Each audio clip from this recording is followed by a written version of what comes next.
The Shootsayer Son.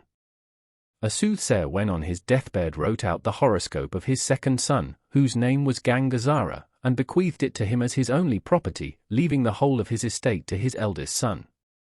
The second son thought over the horoscope, and said to himself, "Alas! Am I born to this only in the world? The sayings of my father never failed. I have seen them prove true to the last word while he was living, and how has he fixed my horoscope? From my birth poverty. Nor is that my only fate. For 10 years, imprisonment, a fate harder than poverty, and what comes next? Death on the seashore, which means that I must die away from home, far from friends and relatives on a sea coast. Now comes the most curious part of the horoscope, that I am to have some happiness afterwards. What this happiness is an enigma to me." Thus thought he, and after all the funeral obsequies of his father were over, took leave of his elder brother, and started for Benares. He went by the middle of the Deccan, avoiding both the coasts, and went on journeying for weeks and months, till at last he reached the Vindhya mountains. While passing that desert he had to journey for a couple of days through a sandy plain, with no signs of life or vegetation. The little store of provision with which he was provided for a couple of days, at last was exhausted. The chombu, which he carried always full, filling it with the sweet water from the flowing rivulet or plenteous tank, he had exhausted in the heat of the desert. There was not a morsel in his hand to eat, nor a drop of water to drink. Turn his eyes wherever he might, he found a vast desert, out of which he saw no means of escape. Still he thought within himself, "Surely my father's prophecy never proved untrue. I must survive this calamity to find my death on some sea coast." So thought he, and this thought gave him strength of mind to walk fast and try to find a drop of water somewhere to slake his dry throat. At last he succeeded. Heaven threw in his way a ruined well. He thought he could collect some water if he let down his chombu with the string that he always carried noosed to the neck of it.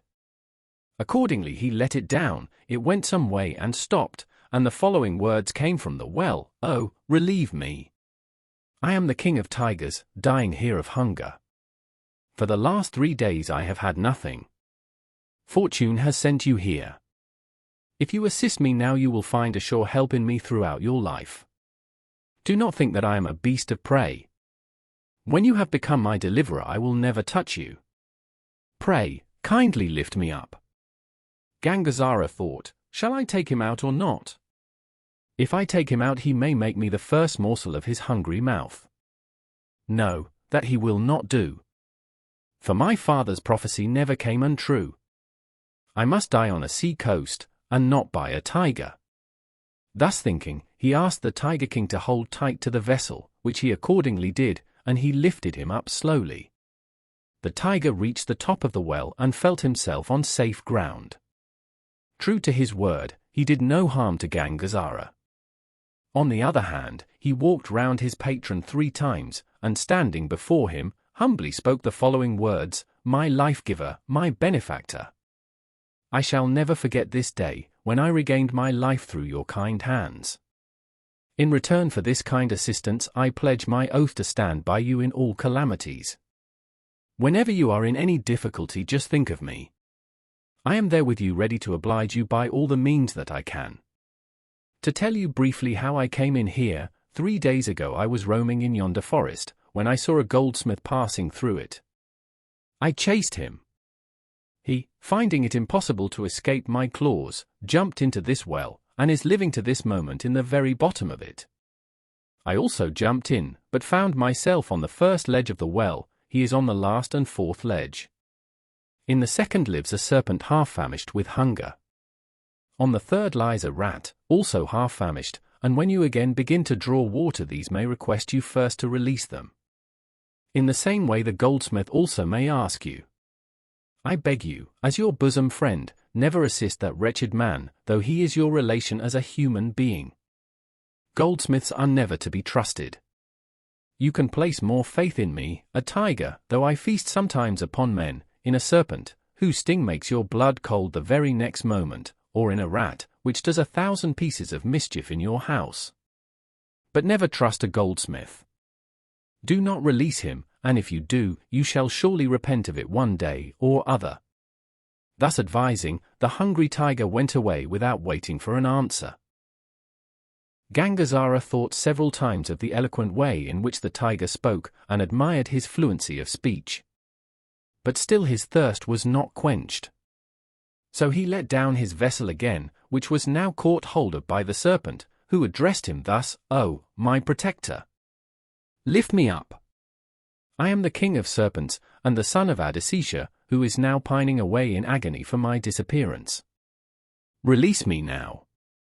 I shall ever remain your servant, remember your assistance, and help you throughout life in all possible ways. Oblige me, I am dying." Gangazara, calling again to mind that death on the seashore of the prophecy, lifted him up. He, like the Tiger King, walked round him thrice, and prostrating himself before him spoke thus: "Oh, my life-giver, my father, for so I must call you, as you have given me another birth. I was 3 days ago basking myself in the morning sun, when I saw a rat running before me. I chased him. He fell into this well. I followed him, but instead of falling on the 3rd story where he is now lying, I fell into the 2nd. I am going away now to see my father. Whenever you are in any difficulty, just think of me. I will be there by your side to assist you by all possible means."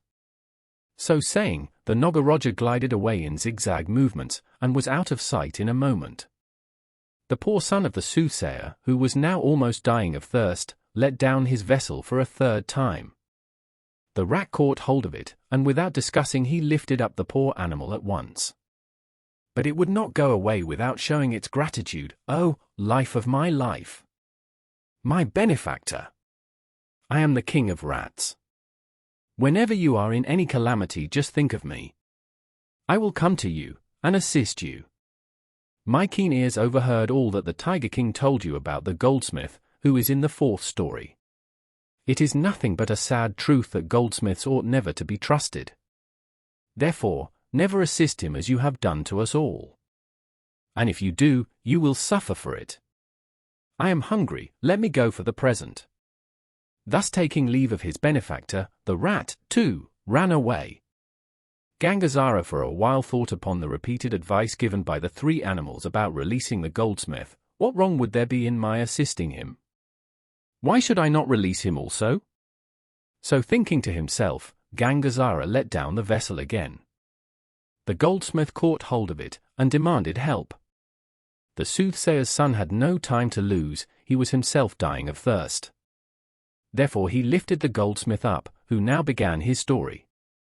"Stop for a while," said Gangazara, and after quenching his thirst by letting down his vessel for the 5th time, still fearing that some one might remain in the well and demand his assistance, he listened to the goldsmith, who began as follows: "My dear friend, my protector, what a deal of nonsense these brutes have been talking to you about me. I am glad you have not followed their advice.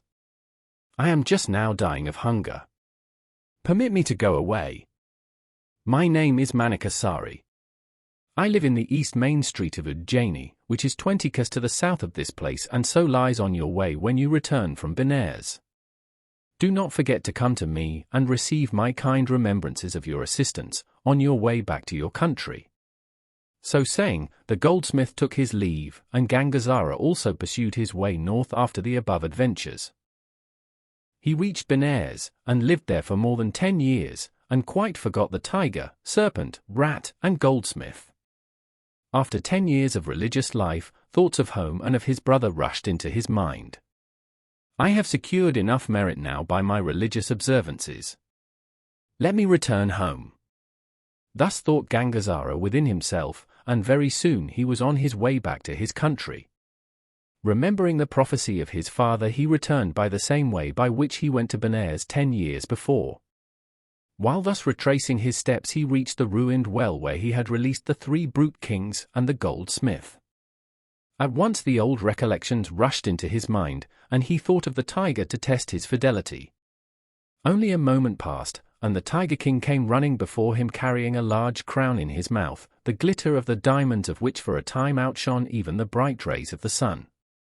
He dropped the crown at his life-giver's feet, and, putting aside all his pride, humbled himself like a pet cat to the strokes of his protector, and began in the following words, "My life-giver, how is it that you have forgotten me, your poor servant, for such a long time?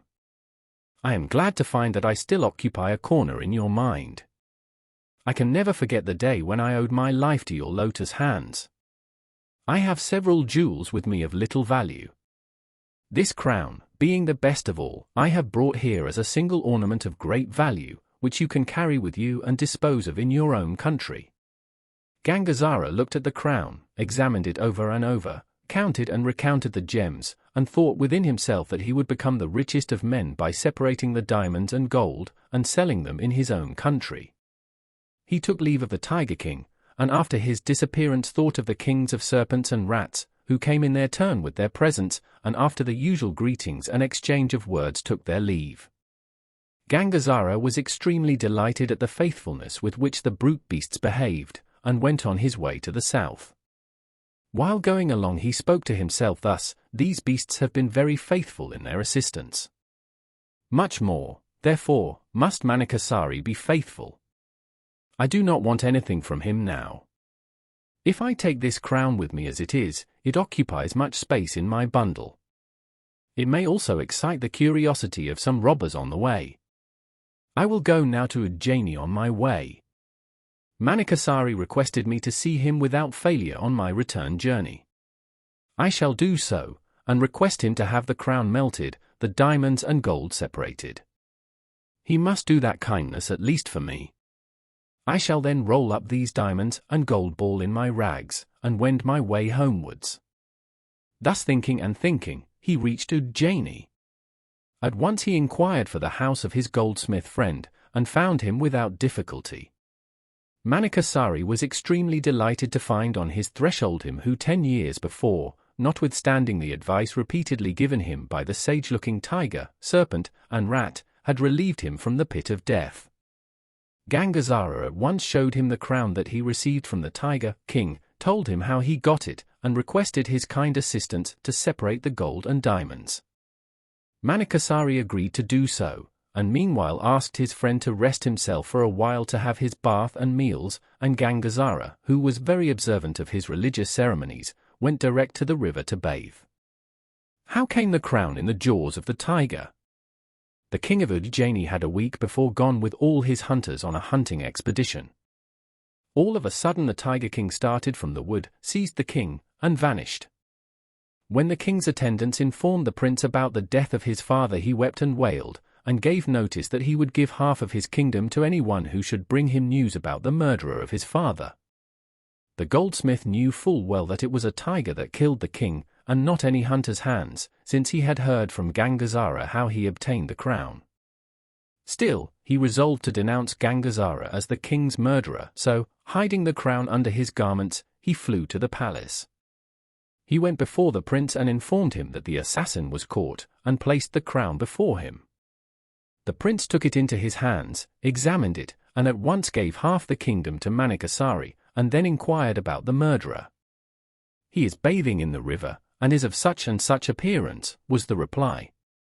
At once 4 armed soldiers flew to the river, and bound the poor Brahmin hand and foot, while he, sitting in meditation, was without any knowledge of the fate that hung over him. They brought Gangazara to the presence of the prince, who turned his face away from the supposed murderer, and asked his soldiers to throw him into a dungeon. In a minute, without knowing the cause, the poor Brahmin found himself in the dark dungeon. It was a dark cellar underground, built with strong stone walls, into which any criminal guilty of a capital offense was ushered to breathe his last there without food and drink. Such was the cellar into which Gangazara was thrust. What were his thoughts when he reached that place? It is of no use to accuse either the goldsmith or the prince now. We are all the children of fate. We must obey her commands. This is but the first day of my father's prophecy. So far his statement is true. But how am I going to pass 10 years here? Perhaps without anything to sustain life I may drag on my existence for a day or 2. But how pass 10 years? That cannot be, and I must die. Before death comes, let me think of my faithful brute friends. So pondered Gangazara in the dark cell underground, and at that moment thought of his 3 friends. The Tiger King, Serpent King, and Rat King assembled at once with their armies at a garden near the dungeon, and for a while did not know what to do. They held their council, and decided to make an underground passage from the inside of a ruined well to the dungeon. The Rat Raja issued an order at once to that effect to his army. They, with their teeth, bored the ground a long way to the walls of the prison. After reaching it, they found that their teeth could not work on the hard stones. The bandicoots were then specially ordered for the business. They, with their hard teeth, made a small slit in the wall for a rat to pass and repass without difficulty. Thus a passage was effected. The Rat Raja entered first to condole with his protector on his misfortune, and undertook to supply his protector with provisions. Whatever sweetmeats or bread are prepared in any house, one and all of you must try to bring whatever you can to our benefactor. Whatever clothes you find hanging in a house, cut down, dip the pieces in water, and bring the wet bits to our benefactor. He will squeeze them and gather water for drink. And the bread and sweetmeats shall form his food. Having issued these orders, the king of the rats took leave of Gangazara. They, in obedience to their king's order, continued to supply him with provisions and water. The Snake King said, "I sincerely condole with you in your calamity. The Tiger King also fully sympathizes with you, and wants me to tell you so, as he cannot drag his huge body here as we have done with our small ones. The King of the Rats has promised to do his best to provide you with food. We would now do what we can for your release. From this day we shall issue orders to our armies to oppress all the subjects of this kingdom. The deaths by snakebite and tigers shall increase 100-fold from this day, and day by day it shall continue to increase till your release. Whenever you hear people near you, you had better bawl out so as to be heard by them. The wretched prince imprisoned me on the false charge of having killed his father, while it was a tiger that killed him. From that day these calamities have broken out in his dominions. If I were released, I would save all by my powers of healing poisonous wounds and by incantations. Someone may report this to the king, and if he knows it, you will obtain your liberty." Thus comforting his protector in trouble, he advised him to pluck up courage, and took leave of him. From that day tigers and serpents, acting under the orders of their kings, united in killing as many persons and cattle as possible. Every day people were carried away by tigers or bitten by serpents. Thus passed months and years. Gangazara sat in the dark cellar, without the sun's light falling upon him, and feasted upon the breadcrumbs and sweetmeats that the rats so kindly supplied him with. These delicacies had completely changed his body into a red, stout, huge, unwieldy mass of flesh. Thus passed full 10 years, as prophesied in the horoscope. 10 complete years rolled away in close imprisonment. On the last evening of the 10th year, one of the serpents got into the bedchamber of the princess and sucked her life. She breathed her last. She was the only daughter of the king. The king at once sent for all the snakebite curers. He promised half his kingdom and his daughter's hand to him who would restore her to life. Now a servant of the king who had several times overheard Gangazara's cries, reported the matter to him. The king at once ordered the cell to be examined. There was the man sitting in it. How had he managed to live so long in the cell? Some whispered that he must be a divine being. Thus they discussed, while they brought Gangazara to the king. The king no sooner saw Gangazara than he fell on the ground. He was struck by the majesty and grandeur of his person. His 10 years' imprisonment in the deep cell underground had given a sort of luster to his body. His hair had first to be cut before his face could be seen. The king begged forgiveness for his former fault and requested him to revive his daughter. "Bring me within an hour all the corpses of men and cattle, dying and dead, that remain unburned or unburied within the range of your dominions. I shall revive them all," were the only words that Gangazara spoke. Cartloads of corpses of men and cattle began to come in every minute. Even graves, it is said, were broken open, and corpses buried a day or 2 before were taken out and sent for their revival. As soon as all were ready, Gangazara took a vessel full of water and sprinkled it over them all, thinking only of his Snake King and Tiger King. All rose up as if from deep slumber and went to their respective homes. The princess, too, was restored to life. The joy of the king knew no bounds. He cursed the day on which he imprisoned him, blamed himself for having believed the word of a goldsmith, and offered him the hand of his daughter and the whole kingdom, instead of half, as he promised. Gangazara would not accept anything, but asked the king to assemble all his subjects in a wood near the town. I shall there call in all the tigers and serpents, and give them a general order. When the whole town was assembled, just at the dusk of evening, Gangazara sat dumb for a moment, and thought upon the Tiger King and the Serpent King, who came with all their armies. People began to take to their heels at the sight of tigers. Gangazara assured them of safety, and stopped them.